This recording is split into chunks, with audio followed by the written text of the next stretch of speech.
She stood in the kitchen, holding her phone in one hand and a diaper in the other. The baby was crying upstairs, her husband was half asleep in the bedroom, and for some reason, she hesitated. Not because she didn't want to buy it, but because she needed to check her bank account first. She had just gotten paid 2 days ago. She stared at the screen longer than she expected to, scrolling past numbers she had seen 100 times before. And that's when it hit her. Not loudly, not all at once. Just a quiet, uncomfortable thought. Why does this feel like it's not enough? Welcome to Fearless Stories, where money meets humanity. The glow from her phone lit up the kitchen as she scrolled through her accounts again. Slower this time, like maybe she had missed something the first time. Checking, refreshing, looking for a mistake that wasn't there. The numbers were stable, predictable, almost too predictable. Money came in, bills went out, and what was left just sat there, barely moving, barely growing. Mortgage, car payments, groceries, insurance, subscriptions she forgot they even had. It all blended together into something that looked normal. But for the first time, normal didn't feel safe. It felt stuck. Upstairs, the baby cried again, louder this time, and Emily still didn't move right away. She just stood there, staring at the screen, realizing she didn't even know what she was looking for anymore.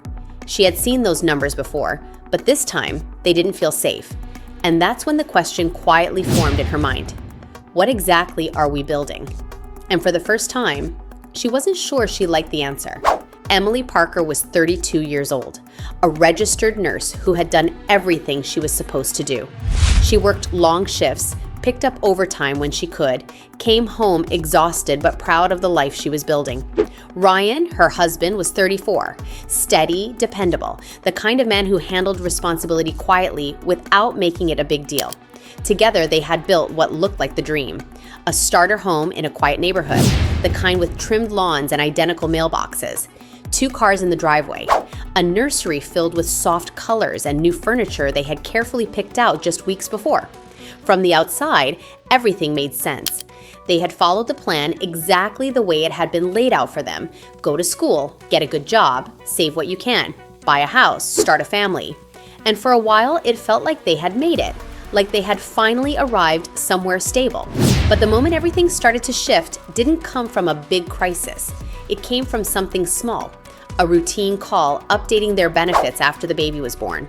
The woman on the phone walked her through the process, her voice calm, almost rehearsed.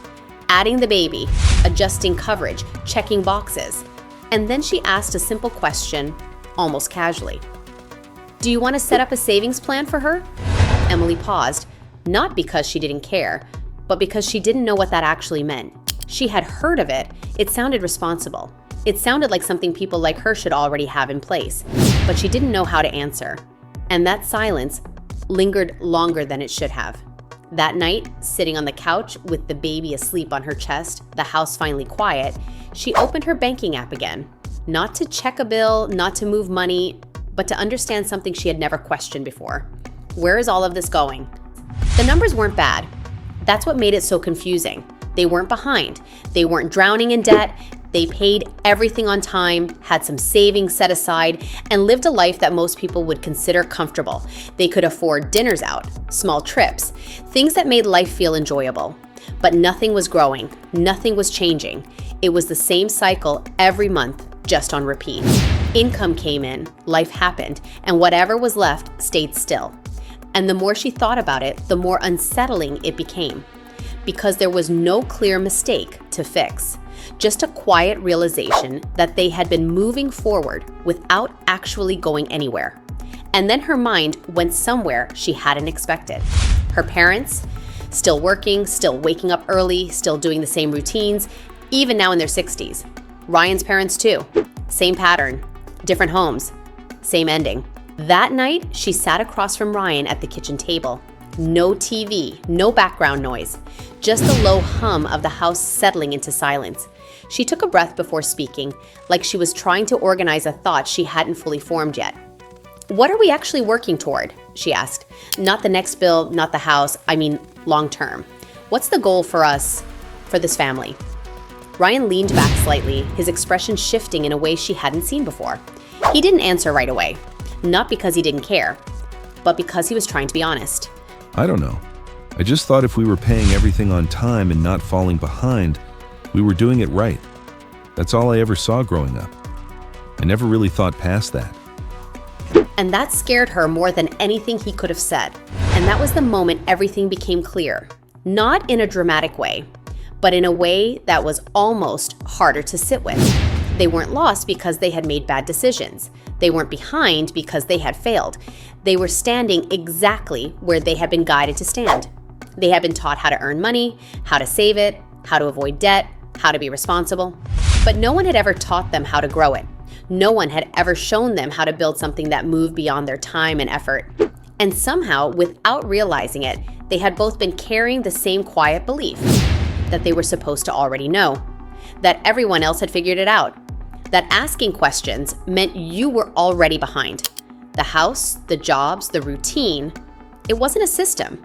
It was a loop. And they had been living inside it for years without questioning it. They didn't fix everything that night. There was no sudden breakthrough, no moment where everything changed. But something shifted. For the first time, they stopped asking if they were okay and started asking where this was actually going. And that question changed everything. Because sometimes uncertainty doesn't feel like chaos. Sometimes it feels like calm, like routine, like a life that looks stable on the surface but isn't moving underneath. They had believed the dream was something you reach, a house, a job, a family. But what they were starting to understand was that the dream doesn't build itself, and stability without direction is just time passing. But here's where their story takes a turn most people don't expect. They didn't go back to normal.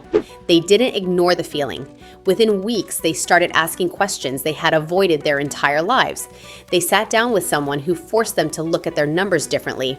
They realized how much of their income was being consumed and how little was actually being positioned to grow. They began restructuring things slowly. Uncomfortable at first, unfamiliar, even intimidating. And for the first time, they started learning what no one had ever taught them: how to make money work beyond just earning it. What they shared with us later wasn't a perfect success story, but it was a completely different direction, one where their decisions finally started pointing somewhere. And what happened next is a story you won't want to miss in a future episode of Fearless Stories. Because what they discovered after that night changed more than just their finances. Because fear is not your legacy. Freedom is. Before you go, let me ask you something real. Do you feel like you're building something or just maintaining your life right now? Drop it in the comments. You never know who might read it and realize they're not alone. Subscribe to Fearless Finance, and I'll see you in the next episode.